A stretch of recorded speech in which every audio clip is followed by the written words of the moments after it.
Una organización envía al mejor asesino del mundo a completar una misión junto a una novata. El experimentado asesino acaba con la vida de 6 miembros de una gran mafia, dando por concluida su misión, pero su aprendiz novata le reclama diciendo que pueden acabar también con los demás miembros de la mafia. El hombre le aclara que la organización solo dio la orden de asesinar a 6 hombres y que no va a matar a nadie más. La chica insiste en que todavía hay personas clave con vida, pero él la interrumpe y le aclara que no son héroes justicieros, sino herramientas que siguen órdenes de una organización. Le explica que la organización debe tener sus razones para no exterminar a la mafia por completo y que incluso podrían haber agentes encubiertos, por lo cual no deben interferir ni matar a nadie sin permiso. Ambos guardan sus cosas en el auto y deciden irse, pero el experimentado anciano logra avistar un dron no tripulado en el cielo nocturno, así que se apresura a conducir con las luces apagadas para tratar de perderlo. Poco después, la guardia fronteriza los alcanza y empieza a atacarlos, haciendo explotar el vehículo. Sin embargo, ambos asesinos saltaron del auto segundos antes, por lo que pudieron escapar sin ser detectados. El mayor le explica a la novata que se irán cuando amanezca, ya que si intentan escapar en la fría noche, las cámaras infrarrojas del dron los detectarán. La chica le pregunta al hombre la razón por la cual se volvió asesino, y él solo le responde que nació y creció dentro de la organización, por lo que le enseñaron técnicas de asesinato desde pequeño y lo criaron exclusivamente para asesinar, a pesar de no tener otra opción realmente. Asegura estar orgulloso de ser la mejor herramienta de la organización. Muy confundida, la novata le pregunta si acaso no tiene emociones humanas, pero este le dice que un asesino no necesita emociones. Sin embargo, le explica que ya ha completado su último trabajo debido a su avanzada edad y que luego de retirarse empezará un nuevo trabajo en la organización en Japón para entrenar a nuevos asesinos. A la mañana siguiente, la organización le agradece al hombre por su último trabajo y le otorga pasaportes falsos y boletos para un vuelo a Japón. Poco después, ya el hombre y la novata se encuentran en el avión de camino a Japón. Sin embargo, se alertan con una fuerte turbulencia y al poco tiempo se enteran por las noticias que el avión ha sido secuestrado. El viejo asesino asegura que todo es obra de la organización, ya que la noticia se publicó muy rápido en los medios, todo con el objetivo de silenciarlo, terminando con su vida luego de haberse retirado. Rápidamente se dirige a la cabina de los pilotos y los encuentra sin vida, junto al panel de control del avión destruido. Antes de poder hacer nada, un jet militar de la organización lanza un misil que impacta con el avión, acabando con la vida de todos. Incluso luego de su muerte, el asesino se pregunta por qué la organización en la que tanto confiaba tuvo que llegar a tales extremos, ya que él era tan leal que incluso habría acabado con su vida él mismo si se lo ordenaban. Las emociones que reprimió toda su vida de asesino salen a flote en forma de frustración y traición, sin que pueda hacer nada. Pero poco después aparece en una extraña dimensión, donde una diosa de cabello blanco se burla de su muerte. Luego le explica que ella convocó su alma a ese lugar y que puede elegir entre dos opciones. La primera es renacer como una persona completamente nueva, sin recuerdos de su vida pasada, y la segunda opción es acceder a la petición de la diosa y renacer en otro mundo lleno de magia y espadas, con sus recuerdos intactos. El asesino lo piensa un momento y luego le pregunta a la diosa qué persona tiene que matar a cambio. La diosa elogia su inteligencia al deducir sus intenciones y le confiesa que quiere que vaya a ese nuevo mundo para asesinar a su héroe. Le advierte que tiene un tiempo límite, que es hasta que cumpla los 18 años de edad. La diosa le explica toda la estructura de ese nuevo mundo, aclarando que la civilización está entre la Edad Media y la moderna. Luego de entender bien el funcionamiento de ese mundo, el asesino le pregunta por qué tiene que acabar con la vida del héroe, y ella le cuenta que cuando el asesino cumpla los 16 años, el héroe salvará al mundo derrotando al rey demonio, pero no mucho después usará su poder para sumir al mundo en el caos, y para el momento en el que el asesino cumple 18 años, el mundo dejará de existir. El asesino lo entiende y acepta la misión de matar al héroe, pero le pide a la diosa que le otorgue las mejores habilidades que pueda, ya que el héroe que tiene que asesinar, a diferencia del mundo, es bastante superior. La diosa le explica que los humanos de ese mundo nacen con un máximo de 5 habilidades aleatorias, y para que el asesino emplee su mejor esfuerzo, la diosa le da la oportunidad de elegirlas, al igual que sus elementos mágicos. Antes de esto, el asesino le pregunta si puede salvar al mundo sin matar al héroe, y la diosa le responde que sería lo ideal, solo si de verdad fuese posible. Poco después, el asesino se dispone a escoger 5 habilidades de 123.851 disponibles, teniendo en mente que el héroe que tiene que asesinar es superior teniendo 30 habilidades. El asesino escoge con cuidado y termina decidiéndose por regeneración veloz para recuperar su resistencia, maná, curación y demás de una forma más rápida. Hilador de conjuros, la habilidad para crear nuevos hechizos que le dará opciones infinitas, crecimiento ilimitado, para combinarlo con regeneración veloz y volverse más fuerte en poco tiempo, y artes marciales para poder pelear bien sin la necesidad de armas. Al momento de escoger la última, el asesino se sorprende al ver una de las habilidades, preguntándose si habría sido un error de los dioses. Luego de escoger la misteriosa habilidad, el asesino escoge su afinidad elemental, quedándose con los 4 elementos básicos, que es mucho más de lo que la gente común obtiene. Pero poco después el asesino se reúne con la diosa, asegurándole que ya tiene un plan. La diosa le explica que va a renacer como un noble de la casa Tuatha,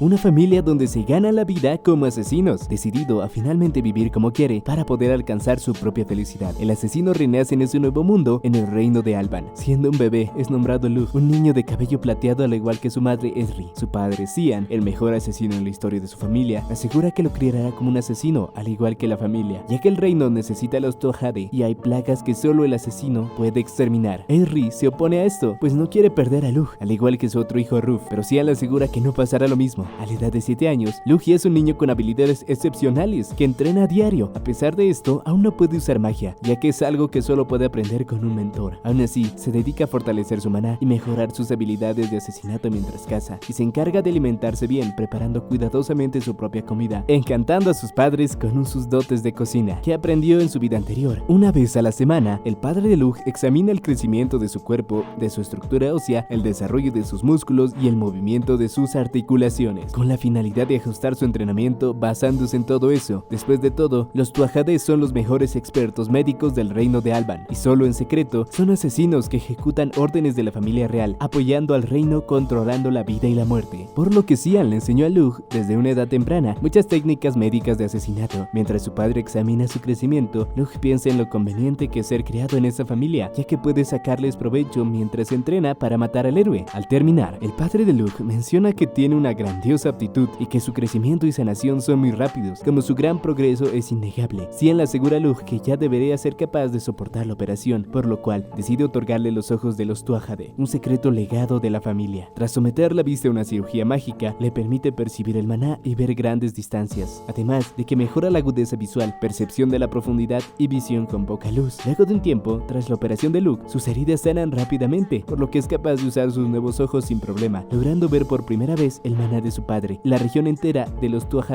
a detalle. El padre de Lugh le da la noticia de que finalmente ha conseguido lo que tanto quería, alguien que pudiese enseñarle a usar magia, por lo que una semana después, su nueva maestra de magia llega, Dea Vicorne, una chica de cabello plateado apenas 3 años mayor que Lugh, pero que a pesar de su corta edad, está entre las 5 mejores hechiceras de todo Suigel. Un día, antes de iniciar su entrenamiento de 2 semanas, Dea le entrega una piedra Fail a Lugh, una esfera que puede usarse para almacenar maná, con el objetivo de determinar la aptitud mágica de Lugh. Dea le pide que deposite todo el maná que le sea posible en la esfera. Lugh empieza a depositar su maná, y Dea se sorprende diciendo que no muchos adultos pueden generar esa cantidad. Sin embargo, Lugh genera incluso mucho más gracias a su regeneración veloz y su crecimiento ilimitado, que le permiten multiplicar por 1000 su capacidad mágica. Dea se asusta y le dice que no tiene sentido que aún tenga maná, pero Lugh le responde que aún le queda mucho más y sigue generando maná en grandes cantidades. Al ver que la piedra Fail se agrieta, Dea le exclama a Lugh que lance la piedra lo más lejos que pueda. Usando su refuerzo físico, logra lanzar la piedra muy lejos al cielo, y esta genera una enorme explosión que, a pesar de estar tan lejos, su onda de choque rompe las ventanas de la casa de Lugh y deteriora su jardín. Sus padres corren hacia ellos para averiguar lo que había pasado, y para sorpresa de Dea, quien estaba muy asustada, ambos están muy contentos al ver que Lugh fue responsable de esa gran explosión. Aún así, Cian menciona que los hechizos de tal magnitud son para guerras y le pide a Dea que le enseñe a Lugh hechizos más adecuados para el asesinato. Luego de acceder, Dea vuelve a quedarse sola con Lugh y este le pide que le dé más piedras Fail. Sin embargo, Dea se niega y dice que son un recurso muy valioso de Vicorne, su tierra natal, que no le otorgan a forasteros. Lugh se cuestiona cómo podría conseguir más piedras Fail, ya que le serían útiles para matar al héroe. Al día siguiente, su primer día de entrenamiento, Dea vuelve a sorprenderse al ver que Lugh tiene afinidad en 4 elementos y realiza su primer cambio elemental, una experiencia poderosa y memorable que le permite a Lugh aprender nuevos hechizos a través de revelaciones divinas. Dea le enseña el primer hechizo de elemento de tierra que se aprende, que consiste en recitar unas palabras para crear cobre. Luego de unos días, Lugh logra perfeccionarlo y le pide a Dea que escriba los conjuros que se sabe, en vez de esperar por una revelación divina. Esta lo hace y Lugh logra crear más materiales como el hierro, además de crear nuevos conjuros para producir incluso oro. Se da cuenta de que el tener habilidades de hilador de conjuros es el único que puede usar hechizos creados por sí mismo. Sin embargo, al transcribir los hechizos crea, Dea puede utilizarlos sin problema también. Dea se emociona y llega al acuerdo de crear hechizos nuevos junto a Lugh durante los siguientes días. Luego de experimentar, un día Lugh logra crear un arma parecida a una escopeta que recarga con balas de tuxeno reforzadas con magia de fuego. Siendo la primera vez que ve un arma como esa, Dea se anima a recrear el arma y logra dispararle un árbol. Al ver la potencia del arma, Lugh piensa que eso no será suficiente para acabar con el héroe, así que conjura algo mucho más grande, un enorme cañón mágico que dispara dispara hacia una gran roca a mitad del lago, destruyéndola por completo y dejando a Dia muy sorprendida. Esta dice que debe ser muy asombroso usar ese hechizo como ese, pero que a ella se le hace imposible, ya que tendría que tener la misma cantidad de maná que él. En poco tiempo, las 2 semanas de entrenamiento terminan y Dia tiene que marcharse, pero dice que en realidad desearía poder quedarse para siempre. Luke conjura un hechizo para crear un cuchillo de aleación de beta de titanio, 2 veces más duro que el hierro y mucho menos pesado, esto para obsequiárselo a Dia, como muestra y resultado de todo su esfuerzo juntos y para agradecerle por haberle enseñado magia. Dia se contenta y le dice a Luke que gracias a él, ella disfruta de la magia mucho más que antes. Por lo tanto, Dia también le da un obsequio a Luke y le entrega un colgante con una piedra fail. A cambio, le pide a Luke que promete ir a buscarla cuando necesite verlo, cosa que él promete, asegurando que lo hará sin falta. Al día siguiente, Dia se marcha y orgulloso por el proceso de su hijo, Xian le dice a Luke que le mostrará la verdad acerca de los Tuatha-Dé. Luego lo lleva a una prisión donde acaban todos los criminales condenados a muertes de todo el reino. Xian explica que la gente siente una enorme aversión a matar a otra persona y muchos mueren como resultado. Por lo tanto, Luke tiene que practicar el asesinato para que eso no le suceda. Al escuchar eso, Luke le pregunta a su padre por qué lo crearon como alguien que podría oponerse a matar, ya que puede haber suprimido sus emociones. Ahora sería la perfecta herramienta asesina. Xian le dice que es una buena pregunta y le responde que es porque no son herramientas, sino personas. No matan solo porque se los ordenen, sino que saben por qué lo hacen y saben cómo se beneficia el reino con eso. También le explica que hay que poseer valores humanos para leer la mente de los demás, ya que la humanidad es un arma necesaria para el asesinato. Luke dice que solo comprende la mitad de lo que dijo, a la que su padre le responde que por ahora eso es suficiente y que siga reflexionando acerca de ello. Luego lo lleva a una celda donde una chica de 19 años, algo parecida a Dia, llora sin parar, pidiendo que la perdonen. Xian explica todos los crímenes que la chica cometió y le pide a Luke que la mate como le encuentre más conveniente. A pesar del escandaloso llanto de la chica, Luke se acerca con calma y con su muy afilada hoja de titanio le amputa una mano a la chica sin esfuerzo. Esta no reacciona ante esto y Luke le explica que la adrenalina no la dejará sentir dolor y que se desmayará por la hemorragia, por lo que podrá tener una muerte pacífica. Esto cambia drásticamente la actitud de la chica, que se enoja y empieza a gritar, insultando a Luke, diciendo que lo matará, que morirá quemado justo como la última persona que ella asesinó. Luke se detiene y le dice que puede ser una buena idea para la próxima vez que muera. Luego se gira de forma rápida y lanza su cuchillo, acertando en la cabeza de la chica. 3 años después, Luke se dedica a buscar un buen asistente con maná que le ayuda a completar su misión de asesinar al héroe, cosa que resulta algo difícil ya que las personas con maná comúnmente son nobles o pertenecen a clanes, por lo cual no sería fácil reclutarlos. Luke decide ir a cazar antes de invierno y en el bosque logra escuchar a unos lobos corriendo tras una presa, por lo que decide ir para robársela y llevársela a casa, pero al llegar logra ver a una pequeña niña a punto de ser atacada por unos lobos. Luego de protegerla de un ataque y asegurarse de que está bien, le entrega sus cosas para enfrentarse a los lobos. Luke lo ve como una oportunidad de práctica, por lo que conjura unos guantes para protegerlo y asesina brutalmente a 5 lobos que lo acechaban. Al terminar, se dirige a la niña y la interroga fríamente, lo cual la asusta incluso más. Luego de haber visto cómo acabó con los lobos, ella le dice que no hizo nada malo y le pide que no le haga daño, pero Luke insiste en que le responda qué hace en el bosque. La niña le explica que viene de una zona muy pobre y que la abandonaron en el bosque para reducir el número de personas que alimentan en el invierno. Por lo tanto, se dirigía a la reunión de Tuatha-Dé, ya que un viajero le había contado que allí eran ricos. Luego de escuchar esto, Luke le da su abrigo y decide preparar comida caliente para ella y le confiesa que él es el hijo del señor Tuatha-Dé, lo cual sorprende a la niña, que dice alegremente que Dios existe después de todo. Esto confunde a Luke y la niña le explica que Dios le dijo en un sueño que en un encuentro cambiaría su destino. Luke entonces le pregunta a la niña si quiere irse con él, ya que así no pasaría hambre ni frío. Al ver las dudas de la niña, Luke le dice que quiere que ella lo acompañe, ya que la necesita. Esto sorprende mucho a la niña, ya que nunca le habían dicho algo así y siempre pensó que nadie la quería. Por lo tanto, muy feliz, acepta acompañar a Luke. Este le pregunta a la niña si piensa que él es una buena persona, a lo cual ella le responde de una forma afirmativa sin dudarlo. Luke le responde si puede guardar un secreto y ella le dice que sí. Por lo tanto, él le confiesa que ha cometido asesinato y que seguirá haciéndolo, ya que es su trabajo. Vuelve a preguntarle si piensa que él es una buena persona y luego de pensarlo un segundo, la niña mantiene su respuesta, asegurando ante sus ojos que él es una buena persona. Satisfecho con su respuesta, Luke le explica que si quiere acompañarlo, tendrá que ayudarlo en su trabajo, cosa que la niña accede completamente. Luke entonces se levanta y le ofrece su mano, presentándose formalmente ante ella. La niña toma su mano y se presenta también, diciendo que su nombre es Tarte. Luke le da la bienvenida a Tuatha-Dé, dando por hecho el exitoso plan de encontrar un usuario de magia devoto a él, ya que sí, al ver a la niña, planeó todo para reclutarla, ya que pudo ver que ella tenía maná y decidió aprovechar la situación para lavar su cerebro, por lo que venció a los lobos para demostrarle lo fuerte que es. Luego se apiadó y alimentó para darle a entender que él la protegería, y al decirle que la necesitaba, la convenció convenció de que solo él podía darle un propósito en la vida, además de que también compartió su secreto más oscuro para ganarse su confianza con más eficacia, y con último paso, dejó que ella tomara la decisión, lo cual haría menos probable que se retracte y lo traicione después. Tarte empieza a trabajar como sirviente en la casa Tuahade como pretexto para que Luke pueda mantenerla cerca. Luego de 2 años se encuentra mucho más fuerte y sana que cuando Luke la encontró. Semanalmente,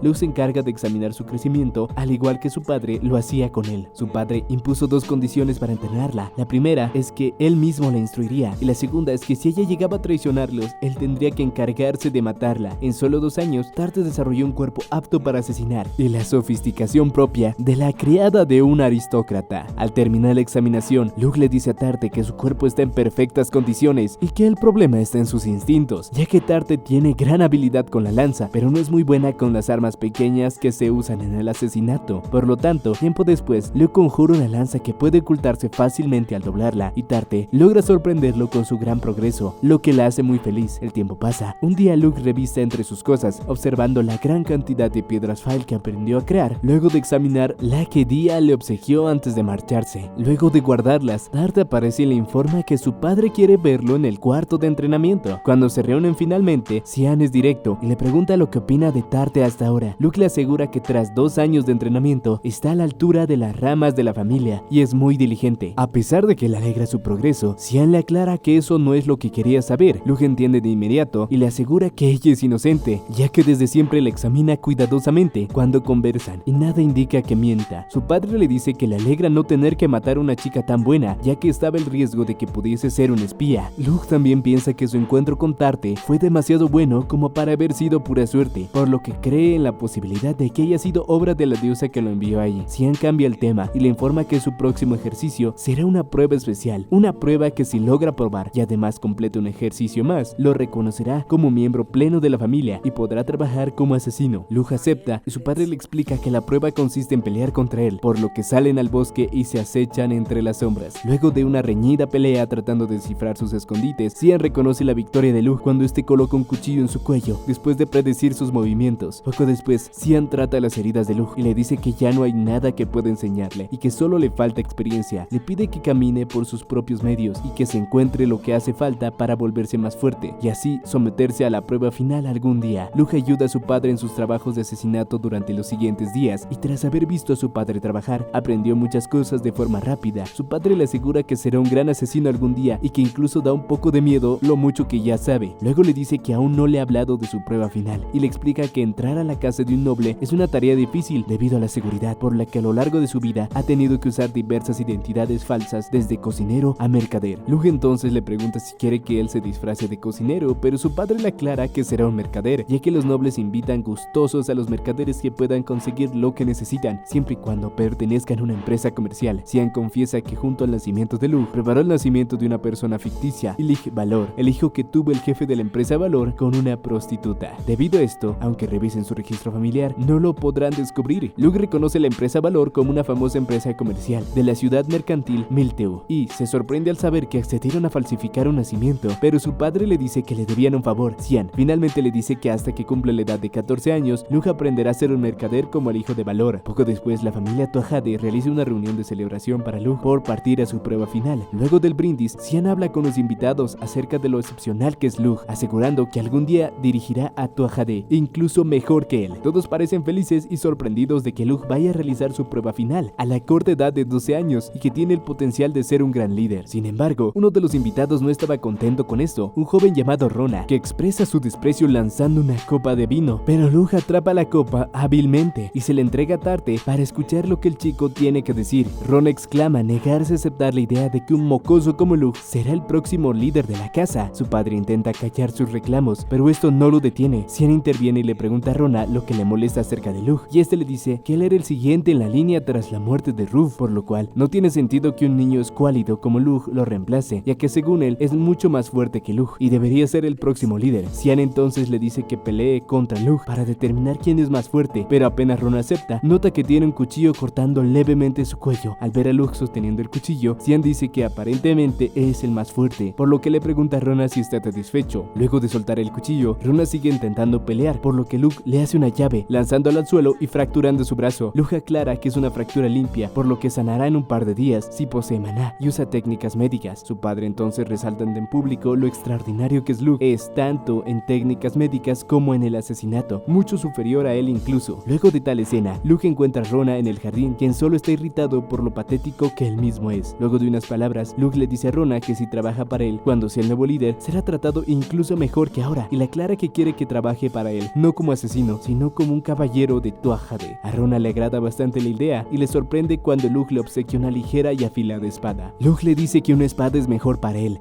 que un cuchillo y le repite que quiere que trabaje para él. Rona se ríe con confianza y le asegura a Luke que cuando vuelva de su prueba en 2 años será mucho mejor como caballero. Días después, Luke finalmente parte hacia Milteu, junto a Tarte, bajo el nombre de Ilig Valor. Usando magia, Luke crea un polvo de obsidiana para fijarlo en su cabello, haciendo que cambie a color negro, ya que el plateado es un color característico de los Tuatha Dé. Luego de ponerse unos lentes, Luke empieza su vida como mercader en Milteu. 2 años antes, en alguna otra parte de Milteu, unas jóvenes chicas se encargan de realizar recorridos turísticos para ganarse la vida, felices de poder generar suficiente dinero para comer. Todo gracias a Maja, la chica a la que se le ocurrió esa manera de trabajar. Luego de una repentina lluvia, las niñas se reúnen bajo un refugio en la calle y mientras esperen a que la lluvia pase, una de ellas le pregunta a Maja cómo se le ocurrió esa idea. Maja explica que su difunto padre era un mercader y decía que considerar los deseos del cliente era la base de todo negocio. Aunque sus compañeras no entienden esas cosas, son felices con hacer lo que Maja diga, ya que eso les ha permitido sobrevivir. Maja se alegra al escuchar eso y les dice que si trabajan juntas, algún día podrán alquilar una casa para no preocuparse del viento ni la lluvia. Por tan pronto dice eso, un grupo de bandidos aparece para secuestrarlas, por lo que Maja reacciona usando maná para impulsarse y empujar a uno de ellos. Luego de esto, le grita a unas chicas que huyan y todas empiezan a correr bajo la lluvia. Sin embargo, poco después las atrapan a todas y las llevan a un orfanato clandestino donde son encerradas en una pequeña casa. A pesar de estar bajo el techo, las chicas se entristecen al ver que tienen incluso menos comida que cuando vivían en la calle. Sin otra opción, pasan sus días trabajados sin parar, siendo maltratadas y comiendo pobremente. Luego de tantos maltratos, todo empeora cuando el director del orfanato trae al vizconde Hermel para que escoja una chica. Luego de tomarse su decisión, el vizconde le entrega el dinero al director y pide que la lleven a su alojamiento esa misma noche. Más tarde, ese día, uno de los hombres del orfanato llama a Ifa, una de las mayores, y hace que Maja la arregle para salir. Poco después, Ifa deja el orfanato sin saber lo que le espera, lo que preocupa mucho a Maja. Más tarde esa noche, Ifa llega al orfanato nuevamente, por lo que Maja corre a verla. Sin embargo, Ifa no dice nada y empieza a llorar descontroladamente. Después sale corriendo de la casa y Maja la persigue, solo para encontrarla sollozando en un callejón, pidiendo que no la mire. Esto se repite múltiples veces los siguientes días, hasta que Ifa simplemente deja de resistir y se resigna a su terrible destino, siendo abusada incluso por el mismo director del orfanato. Un día, luego de que llevaron a Ifa nuevamente, las otras niñas se atreven a reclamarla por ella, diciendo que lo que hacían era cruel. Esto solo logra enojar al hombre, quien les grita que ellas también son productos, por lo que las demás niñas son también sometidas a lo mismo que Ifa, provocando que una de ellas se deforme la cara con un cuchillo para que nadie más pague por ella, cosa que hace que Maja llore descontroladamente al limitarse a observar cómo sus amigas sufren sin poder hacer nada. 2 años después, Maja escucha una conversación donde el director del orfanato dice que ya es hora de que ella tenga clientes, ya que ha cumplido los 12 años, y escucha cómo hablan de cómo se divertían con ella después de venderla, cosa que la asusta y la hace correr lejos, recordando lo mucho que sus amigas sufrieron. Maja llega a un callejón y sostiene una voz pequeña, considerando deformar su cara, al igual que su amiga, solo para que nadie pague por ella. Pero justo antes de hacerlo, Ilig Valor aparece, diciéndole que las lágrimas no le quedan bien y que se vería más linda con una sonrisa. Maja se sorprende y queda deslumbrada al verlo. Poco después se reúne con las demás chicas y el director del orfanato, quien presenta a Luke como Ilig, el representante de la empresa Valor, quien busca a alguien que trabaje como su mano derecha. Las chicas se sorprenden emocionadas por la idea, pero Noin, la chica que llenó su cara de cicatrices, se desanima sabiendo que no le escogerá a ella. Luke no duda ni un segundo y escoge a Maja. Sin embargo, el director del orfanato le dice que ella es especial y cuesta incluso más que el doble. Tarte se encarga de entregarle el pago, aún así el director dice que no puede entregarle ese mismo día, ya que Maja tiene que prepararse. El director dice que puede buscarla en 3 días, cosa que a Luke accede. Sin embargo, Magia cambia su expresión a terror, ya que sabe que el director solo quiere prostituirla y abusar de ella. Desesperadamente intenta decir algo, pero se detiene al sentir la mirada amenazante del director. Luke aclara que debido a que llegaron a un acuerdo y ya pagó por ella, oficialmente forma parte de su familia, por lo que debe tener eso muy presente. El director del orfanato le asegura que lo tiene presente. Aún así, esa misma noche arreglan a Maja para un cliente. Noin se encarga de maquillarla, diciendo que tiene suerte de poder dejar ese lugar y arrepintiéndose de haber dañado su cara. Maja se entristece al verla llorar e intenta consolarla, pero poco a poco después ya tiene que irse. En el camino, el director director del orfanato le dice que un cliente frecuente viene a Milteau y pagará muy bien por su virginidad. Le explica que luego de eso él mismo la disfrutará los días que queden, ya que al mocoso de los Valor no le importa si está usada o no. Maja intenta controlarse aún temblando, se asegura a sí misma que solo tiene que aguantar 3 días para volver a ver a su príncipe. Sin embargo, al escuchar las palabras del director entra en pánico y se lanza del carruaje en movimiento, ya que no quiere que le hagan nada antes de que pueda irse a vivir con Illy. Usando su maná, logra correr muy rápido. Sin embargo, pronto es alcanzada por uno de los trabajadores del orfanato, que también es un usuario de maná, pero es detenido por Luke, quien aparece deslumbrando a Maja y repitiendo que ella es parte de su familia. Al ver la confusión del hombre, Luke dice que la mirada de Maja pedía auxilio cuando la vio. Luego noquea al hombre y le ofrece su mano a Maja, pero antes de que pueda tomarla, el director del orfanato llega corriendo. Este dice que no puede permitirlo, ya que debía llevársela en 3 días, pero Luke le dice que no va a exponer a su familia a ningún peligro. El director del orfanato dice que no le deja opción y le ordena a su empleado que acabe con él. Maja le dice que huya, ya que el hombre puede usar magia, pero Luke lo evade fácilmente y rompe su brazo, diciendo que ya lo sabe. Luego acorrala también al director y esa misma noche hace que lo arresten a él y al vizconde Harmel por trata de personas. Al día siguiente, las chicas del orfanato disfrutan su libertad y hacen que Noin se mire un espejo, solo para darse cuenta de que todas sus cicatrices habían desaparecido gracias a Luke. Poco después, Maja se marcha junto a Luke finalmente, y días después el proceso de adopción termina, por lo que oficialmente pertenece a la familia de los Valor. 6 meses después, el jefe de los Valor le encarga un local a Illy, confiando totalmente en su alto potencial comerciante. Luke acepta el trabajo y poco después se lo comenta a Tarte y a Maja, aclarando que planea hacer algo completamente diferente con el local, algo que les permita ganar dinero para mantener el negocio y algo que podrá venderle a los nobles para que pueda ayudarle como herramienta de asesinato. Luke finalmente revela que planea crear una tienda para mujeres donde venderán cosméticos y dulces principalmente. Maja dice que Milteau ya cuenta con varias tiendas de renombre, por lo que habría mucha competencia y sería difícil entrar al mercado, pero Luke le asegura que ya tiene un plan. Días después, el jefe de los Valor y su esposa Mila se reúnen con Illy para escuchar su plan de negocios para el local. Mila guarda un notorio rencor hacia Illy, ya que se supone que él es el hijo bastardo que su esposo tuvo con una prostituta, historia que crearon para respaldar su falso nacimiento. A pesar de su alto rechazo, Illy le revela que planea vender cosméticos, pero su padre le aclara que es difícil triunfar en ese mercado como novato, sin importar la calidad de sus productos. Aún así, Illy explica que ese sería el caso si vendiese productos ya existentes, pero su creación es algo completamente nuevo en el mercado, un producto llamado emulsión, algo que todavía no existe en ese mundo y por lo tanto es algo revolucionario. La madre de Illy presenta su notorio interés por el producto. Illy le explica que es un cosmético que hidrata y protege la piel reseca, haciendo que el maquillaje que use se vea mucho mejor. Luego de probarlo y usar el maquillaje junto a la emulsión, Mila se ve encantada por el producto, diciendo que su piel se ve mucho mejor y que a pesar que odia a Illy, se quedará con el producto. Al ver lo mucho que a su esposa le gustó el producto, el jefe de los Valor dice que centrará los recursos de la empresa en la producción de emulsión y le pide a Mila que la distribuya entre sus amigas para difundirla. Illy le dice que solo puede producir alrededor de 200 emulsiones por semana él solo y tardaría aproximadamente un mes en producirlas en masa. Sin embargo, aclara que hay un problema, que es el producto combina 2 sustancias que no suelen mezclarse, por lo que hace falta un fármaco secreto de los Tuajadé. El jefe de los Valor le aclara que el costo no es un problema, pero le dice que Tuajadé queda bastante lejos. Illy entonces le dice que eso hará su secreto más difícil de averiguar para la competencia que intenta imitarlos, además de que Tuajadé puede guardarse el secreto y puede asegurarse de que no les vende el fármaco a otras empresas. Esto es suficiente para convencer al jefe de los Valor, quien le da su permiso a Illy y le pide que se encargue de las negociaciones. 6 meses después, la tienda de cosméticos Orna de la empresa Valor es un éxito en Milteau, donde Maja y sus amigas trabajan atendiendo a los clientes día a día, felices de tener un trabajo estable y poder estar junto a Maja. Debido a su gran éxito, Illy recibe muchas invitaciones de los nobles en Milteau y de princesas de los reinos vecinos, permitiéndole varias oportunidades de infiltrarse donde quiera. Días después, Luke visita a Dia, como lo hace todos los meses, le lleva dulces y pasa la tarde con ella. Ella le dice que ya completó un conjuro en el que han estado trabajando desde hace tiempo, lo que sorprende a Luke, quien lo transcribe inmediatamente para probarlo. Al leer la transcripción y recitar el conjuro, Dia logra hacer flotar su taza de té, probando la efectividad de un hechizo para invertir la gravedad, mientras Luke y Dia pasan toda la tarde conversando y poniéndose al día. Tarte y Maja también disfrutan su día libre pasando tiempo juntas, hasta que llega la noche y finalmente Luke se despide de Dia, diciéndole que la verá el mes que viene sin falta. Durante los siguientes días, Tarte realiza trabajos recolectando botines y haciéndose conocida como la Valquiria Relámpago, debido a su gran rapidez y habilidad, cosa que Luke reconoce diciendo que se ha vuelto muy fuerte y ha ganado mucha experiencia en combate, así como Maja ha ganado experiencia en el manejo de la información y el dinero. A punto de cumplir los 2 años en Milteau, Luke piensa en todo lo que aprendió bajo la identidad de Illy, ya que debido a su éxito ejército fue invitado a todo tipo de lugares, haciendo muchas conexiones y creando una gran red de información. Poco después, Luke habla con Maja y le explica todo lo que estará bajo su cuidado cuando él no esté, aclarando que ella se encargará de todo lo relacionado con Orna y de la red de información que construyó. Maja accede sin dudarlo, diciendo que incluso planea ampliar la empresa fuera de Miltu, cosa que Luke acepta sin preguntar, diciendo que solo espera ver resultados. Segundo después, las amigas de Maja se reúnen con él para entregarle un obsequio de agradecimiento antes de su partida, ya que a pesar de que Luke dice que fue pura suerte, ellas aseguran que él la salvó de un sufrimiento insoportable. Luke acepta el obsequio y les asegura que nunca las olvidará y que siempre espera que cuiden bien de Orna en su ausencia. Al día siguiente, su cabello vuelve a su color natural y Tarte usa su viejo uniforme dejando Miltu finalmente, prometiendo a Maja visitarla de vez en cuando. De camino a Tojade, una manada de monstruos lobo ataca su carruaje, por lo que Tarte sale y acaba con ellos rápidamente, pero esto hace pensar a Luke acerca del reciente acercamiento de los monstruos a los aislamientos humanos, dando a entender que el héroe ya debería estar en camino. Cuando finalmente llega a su casa en Tojade, su madre lo recibe con mucho cariño y le dice que su padre lo espera en su oficina. Luke se reúne con Cian y este le dice que a pesar de tener solo 14 años, ya tiene la madurez de un hombre y que definitivamente superó sus expectativas, ya que no hay noble que no haya oído hablar de los cosméticos de Orna de Ilig Valor. Cian explica que su estadía ya fue para que Luke aprenda del mundo y para que creara una fachada para asesinar y poder establecer conexiones. Sin embargo, dice que hay otra razón, y es que quería que Luke encontrara otro estilo de vida diferente a los Tuatha-Dé, ya que además de asesino, podría triunfar como mercader. Al ver la confesión de Luke, Cian le revela que días atrás Valor lo visitó y le recomendó que Luke dejase su vida de asesino para centrarse en dirigir negocios. Cian le dice que si escoge ese camino, no lo detendrá, pero Luke aclara sin dudarlo que solo vivió su vida como comerciante para volverse un mejor asesino. A pesar de esto, Cian le explica que aún está a tiempo de cambiar su estilo de vida, ya que aún no se ha manchado las manos con el asesinato realmente, y le dice que creó la identidad de Ilig Valor, pues algún día el reino le da la espalda para que pueda vivir una vida tranquila, realizando otro trabajo que no sea tan ingrato como el asesinato. Cian vuelve a preguntarle que si aún todavía quiere vivir como Luke Tuatha-Dé, y Luke le responde con toda seguridad que hay cosas que solo pueden hacer como un Tuatha-Dé, por lo que escoge seguir viviendo de esa forma. Todo para proteger su propia felicidad, decidió no confiarse ni bajar la guardia como lo hizo en su vida pasada. Además de esto, Luke explica que hay otra razón por la cual no puede dejar de ser un Tuatha-Dé. Luego de que su padre le pregunta, Luke dice que está enamorado de Dia Bicorne y que piensa casarse con ella algún día, y ya que solo un noble podría pedir la mano de la hija de un conde, no puede dejar de ser un Tuatha-Dé. Su padre empieza a reírse diciendo que finalmente está mostrando su lado necio y le permite a Luke formar su vida como asesino aristócrata. Por lo tanto, esa misma noche le asigna su primer trabajo, explicando que tendrá que asesinar a un noble que vende secretos militares a países vecinos a cambio de drogas que distribuye por el reino. Poco después, Luke envía un mensaje codificado a Maja para poder infiltrarse en la mansión de su objetivo, el conde Asva Ben-Karl. Al día siguiente, mientras Maja investiga cosas acerca del conde fuera del ojo público, Luke decide ir a pisear, al ver por sí mismo lo que es visible públicamente. Al estar en la ciudad junto a Tarte, nota una gran cantidad de soldados heridos en las calles, notando las consecuencias de que filtren secretos militares de forma ilegal. Al caminar un poco más, Luke y Tarte se encuentran con una chica vendiendo mermelada en un callejón deshabitado. La chica les ofrece una muestra gratis de la mermelada, y a pesar de la sospechosa situación, Luke y Tarte siguen la corriente y la aceptan. Luego de que Luke la prueba, su semblante cambia y le dice a la chica que deje de hacer lo que hace y que le dará una oportunidad. La chica se confunde con esto y sin dar ninguna explicación, Luke toma la cesta de mermelada y la estrella contra el suelo, rompiendo todos los frascos. Rápidamente 4 hombres aparecen en el callejón preguntando qué han hecho con su mercancía. Luke y Tarte se encargan de noquear al grupo de hombres y se dirigen a la niña, que aún trata de recoger la mermelada del suelo. Descubren que la niña solo trataba de conseguir droga para su madre, ya que se había vuelto adicta y que no podía sacarla de ese estado. Luke visita su casa usando magia altera su cuerpo, haciendo que deje de necesitar la droga, y la deja junto a su hija sin más. Al momento de volver a su casa en Tuatha-Dé, Luke nota que recibieron una entrega de Orna como respuesta de Maja, quien confirma que el cabecilla en efecto es el conde Asval Ben-Karl, quien distribuye la droga en las regiones de otros señores, haciendo que una mafia la transporte a través de su región. Esto es suficiente para confirmarle a Luke que definitivamente es necesario asesinar al conde, por lo que al día siguiente se reúne con Maja y se dirige a la mansión del conde para presentarle un producto de Orna a su esposa como fachada para infiltrarse. Durante el camino, Maja le pregunta a Luke si ha tenido avances románticos con Tarte, pero Luke le aclara que no la veo de esa manera, y a pesar de que no estaba consciente de que Tarte tiene sentimientos por él, no puede corresponderle aún así. Maja sabe que es por Dia, pero le dice que al ser un noble puede permitirse tener amantes, y le aclara que además de Dia hay otras 2 chicas que están enamoradas de él, incluida ella misma. Aún así, Maja aclara que piensa esperar para conquistarlo, ya que planea volverse alguien indispensable en Orna para que Luke no pueda permitirse perderla y que pueda usar eso como escudo para negociar. Maja explica que es algo que Luke le enseñó, y este admite lo excepcional que es como alumna. Poco después llegan a la mansión y se reúnen con la condesa Brigitte Bencarl, la esposa de su objetivo, para mostrarle el producto más nuevo de Orna. Luego de probar el producto, la condesa expresa lo feliz que está que a su esposo le vaya bien en los negocios, ya que antes solían ser unos nobles muy pobres y ni siquiera podía vestirse con tanto lujo. Segundo después, su esposo aparece y se alegra al ver que su esposa está completamente encantada con el producto de Orna. Esa misma noche, el conde organiza una fiesta donde muchas mujeres asisten para ver a Illig Valor y hablar de los productos. Lug aprovecha para conversar con su objetivo y le comenta que le ha ido bien en los negocios últimamente, pero este evita el tema, diciendo que solo se trata de pequeñas transacciones, nada de lo que la empresa Valor deba preocuparse. Lug decide pasar el resto de la fiesta recolectando información útil y le descubre, gracias a la condesa, que a su esposo le gusta salir al ver la luna, por lo que varios días después, Lug aprovecha esto y se esconde entre las montañas una noche para esperarlo, mientras Tarte hace guardia. Al verlo salir de su balcón, Lug le acierta un disparo en la cabeza con una bala de cobre de entuxeno, suficientemente letal para asesinar a alguien con maná. Al cumplir su misión, fríamente, Lug se levanta para marcharse, pero se detiene en seco al ver cómo la esposa del conde llora desesperadamente al verlo de una forma tan horrible. Lug recuerda que en el pasado el asesinato no lo afligía en lo más mínimo, ya que solo era una herramienta, pero ahora al ver la tristeza de la condesa se da cuenta de que su trabajo como asesino en esa vida es muy diferente. Tarte intenta consolarlo al ver lo afligido que está, por lo que Lug se disculpa y se dispone a marcharse, pensado en que no se arrepiente del asesinato que acaba de cometer, pero muy seguro de que no lo va a olvidar. Luego de un tiempo, Lug y Tarte vuelven de unos días viviendo en una isla desierta que usaron para practicar magia y se reúnen con Maja, quien le explica a Lug que encontró un tesoro divino que le pidió investigar. Tarte pregunta qué son los tesoros divinos y Lug explica que son herramientas con poderes imposibles de recrear por seres humanos. Dichas herramientas existen desde la antigüedad y son indestructibles, por lo que son muy valiosas. Maja dice que el tesoro divino que encontró es la lanza mágica de Gaebolg y que actualmente se encuentra negociando a la compra de dicha lanza, y dice que su dueño es un hombre llamado Setanta Magnes, llamado el perro de Colan. Maja explica que es muy probable de que se trate del héroe, pero que aún así intenta conseguir la lanza. Luego cambia de tema y dice a Lug que el reino vecino de Soigel se encuentra en una guerra civil y que incluso la casa de Diabicorne se sumó al ejército del reino. Explica que en el lado de los rebeldes hay un soldado muy problemático, que se trata de Setanta Magnes. Luego de escuchar esto, Lug decide visitar a Dia, quien lo recibe muy contenta. Lug le pregunta si está bien, ya que están en plena guerra, pero Dia le aclara que apenas hay algunas peleas de poca importancia cerca de la capital, pero que están muy alejados de allí, por lo que no tiene que preocuparse de nada. Aún así, Lug insiste diciendo que hay un soldado con un arma divina en el ejército rebelde y que si se trata del héroe, la fuerza humana no sería suficiente para derrotarlo. Por lo tanto, le propone ayudarle a ella y a su familia para que puedan huir a un reino seguro, pero Dia rechaza la idea completamente, ya que nació con el deber de proteger su reino y a su gente, por lo que no puede simplemente huir y abandonar su deber. Lug se sorprende por su seriedad, pero Dia cambia su semblante y le pide que cambie el color de su cabello para que puedan salir a la ciudad. Luego de insistir, ambos tienden una cita y pasan una agradable tarde paseando por la ciudad y comiendo en un restaurante. Finalizan su cita en las famosas aguas termales de Bicorne, donde hablan de lo mucho que ambos aman sus ciudades, y Dia explica que por eso quiere trabajar para su tierra y su gente hasta el final, cosa que Lug entiende y apoya, pero aún así le dice que tendrá todo preparado en caso de que lo necesite. Al entenderse, ambos tienen un bonito momento donde se besan, terminando su cita en buenas condiciones. Poco después, antes de despedirse, Dia le agradece a Lug por todo y este le dice que la volverá a visitar pronto, pero Dia le dice que estará ocupada por un tiempo, por lo que no podrán verse hasta que se calmen las cosas. Lug no la cuestiona y se marcha, prometiendo que algún día le cocinará algo que puedan comer juntos. Luego de que Lug se va, Dia dice que ya es suficiente, por lo que la gente de la ciudad se deshace de sus disfraces, revelando que todo el tiempo eran soldados, mientras Dia se despide de Lug entre lágrimas. Cuando Lug llega a su casa, logra ver a su padre tratando a un hombre muy herido y le informa que dicho hombre los contrató para realizar un trabajo. Sian dice que Lug quiere que se encargue del trabajo, cosa a lo que Lug accede. Sin embargo, explica que el objetivo es la hija del conde Bicorne. Al ver el shock de su hijo, le dice que en la guerra civil de Soigel, los Bicorne lucharon por el ejército real y perdieron, y a pesar de haber pagado indemnizaciones, el conde Bicorne renunció a la mayor parte de sus riquezas y tierras. Sin embargo, las cosas no acabaron allí, ya que posaron la mirada sobre Dia, pues además de su belleza, es una chica que posee magia de lo más poderosa, por lo cual es un excelente partido que los nobles no dejarían escapar. Pero los vasallos de Bicorne se niegan rotundamente a entregar a Dia, e incluso asesinaron a los emisarios que fueron enviados a buscarla, por lo que se acusa al conde de instigar la guerra civil, y debido a esto enviaron al ejército a su castillo, donde la batalla ya se está librando. Lug, aún así, cuestiona si la mejor solución es asesinar a Dia para detener el conflicto, y su padre le revela que el cliente que lo pidió es el padre de Dia, el conde Bicorne, quien envió a uno de sus hombres a arriesgar su vida, solo para entregar el mensaje de que quieras que asesinen a su hija. Xian explica que solo sería una fachada, ya que aunque ganen esta batalla volverían a enviar más refuerzos. Luke entiende de inmediato que por más que se resistan, Dia no podrá ser salvada, razón por la cual prefiere fingir su muerte para poder huir. Al tener esto claro, Luke acepta el encargo a pesar de ir contra los principios de los Tuatha-Dé al interferir en asuntos internacionales. Su padre le dice que él solo quebrantó sus principios una vez y lo hizo por su esposa, Ezri, cosa que sorprende a Luke. Xian revela que su madre es descendiente de los Vicorne y que Dia es prima de Luke. Luego de tal revelación, su padre les desea suerte en su misión y Luke prepara para partir. Con ayuda de Tarte, Luke logra recorrer más de medio camino reservando sus fuerzas y en poco tiempo llega al castillo donde ve un ejército de 1500 enemigos y apenas menos de 200 soldados de Vicorne. Luke empieza a asesinar a cada soldado enemigo con maná para después disparar piedras fail cargadas con magia destructiva. Logra acabar con más de la mitad del ejército y después se las arregla para infiltrarse en el castillo sin que nadie lo vea, y Dia se alegra mucho al verlo. El padre de Dia se presenta como Diarmuid Vicorne y conversa con Luke acerca del plan. Finalmente llegan a la conclusión de que mejor será incendiar la habitación en la que están con un cadáver dentro para decir que Dia se suicidó. Luke le dice a Dia que tiene que gritar por la ventana para llamar la atención antes de provocar el incendio, cosa a lo que ella accede, pero antes de poder hacerlo, Luke percibe una sensación de agudo peligro inminente, por lo que aparta a Dia de la ventana antes de que una gran lanza impacte contra esta. Dicha lanza se trata del arma divina de Maja que había investigado. Luke logra ver la cantidad de maná que desprende del sujeto que lanzó la lanza, por lo que se apresura a conjurar y disparar un cañón que genera una gran explosión. A pesar del ataque tan destructivo, Luke nota que apenas le había afectado al portador de la lanza por su habilidad de frenesí, habilidad que aumenta las aptitudes físicas y mágicas siendo activada por la ira. Al ver esto, Luke dice que otro ataque como ese realmente no le hará nada. El padre de Dia le dice a Luke que huya con Dia, ya que sería imposible fingir su muerte con ese hombre presente. Explica que dicho hombre acabó con la guerra civil él solo y que la familia real se había rendido al ver que nadie podía detenerlo. Luke se sorprende al saber esto, pero poco después dicho hombre habla diciendo que el ataque de Luke fue realmente impresionante, por lo cual lo deja decidir y lo invita a un duelo entre ambos, donde si Luke gana, el hombre retirará todas sus tropas e impedirá que vuelvan a Vicorne. El hombre se presenta como Setanta Magnes, justo la persona de la que Maja había hablado. Luke sabe que no puede rechazar el duelo, ya que ya lo tiene en su mira y no podría sobrevivir si se niega, por lo que acepta y conjura un gran proyectil que envía al cielo para después dirigirse al campo de batalla junto al conde Vicorne. Luke se presenta ante Setanta con un nombre falso, repasa las condiciones del duelo y retira a las tropas del lugar para que no sean afectadas, todo para poder ganar el tiempo suficiente, ya que es muy consciente de que no puede ganar el duelo, por lo que solo tiene que asesinarlo. Finalmente, gana los segundos que necesita al lanzar una moneda al aire para indicar el comienzo del duelo. Sin embargo, cuando la moneda toca el suelo, el proyectil que había lanzado al cielo anteriormente cae e impacta contra Setanta, creando una gran explosión y acabando con este de forma inmediata. Dicho proyectil es el hechizo que desarrolló con Dia y que entrenó su eficacia en la isla desierta junto a Tarte, basado en un concepto de un arma espacial desarrollado por un país en su vida anterior. El hechizo Gungnir, hechizo que creó para vencer al héroe. Debido a la enorme explosión de su propio hechizo, Luke es lanzado lejos quedando inconsciente por el impacto. Poco después despierta por los llamados de preocupación por parte de Dia, quien se alegra al verlo bien y lo abraza. Aún así, Dia le pregunta a Luke por qué la salvó y él le muestra el colgante con la piedra fail que ella le obsequió, recordándole que él le prometió que iría por ella si lo necesitaba. Dia le agradece y le dice que saldrá su deuda con él a su manera, pero Luke le dice que no hace falta, ya que él está saldando su deuda con ella, y termina la conversación con un beso. Poco después, ambos llegan a Tuatha-Dé, donde todos siguen viviendo y entrenando con tranquilidad. El padre de Luke le dice que hizo un buen trabajo completando su tarea y que a partir de ese día, Dia ocultará su identidad y vivirá en Tuatha-Dé como su hermana menor. Luego le dice que tiene otra cosa importante que contarle y le informa que el héroe apareció en el reino de Alban. Esto impacta mucho a Luke, ya que Setanta resultó no ser el héroe después de todo. Xian le explica que el hecho de que el héroe haya aparecido significa que el rey demonio también aparecerá pronto, por lo que debe mantenerse alerta. Como escena final, presentan al héroe, un niño de cabello rubio llamado Epona Rhiannon, llegando al reino, y así termina la primera temporada de Sekai Saiko no Anatsusha. Quiero deciros que la segunda temporada no está todavía disponible y que probablemente se va a estrenar el año que viene. Si queréis que saque un resumen sobre la segunda temporada cuando salga, tenéis que comentar asesino, así os podré dar corazón, ya que sois de las pocas personas que han llegado a esta parte del video. No olvides dejar tu like y lo más importante, darle al botón de suscribirse y activar la campanita, ya que es muy importante para que así yo siga trayendo los mejores resúmenes al canal. Así que dicho esto, nos vemos en el próximo resumen de anime.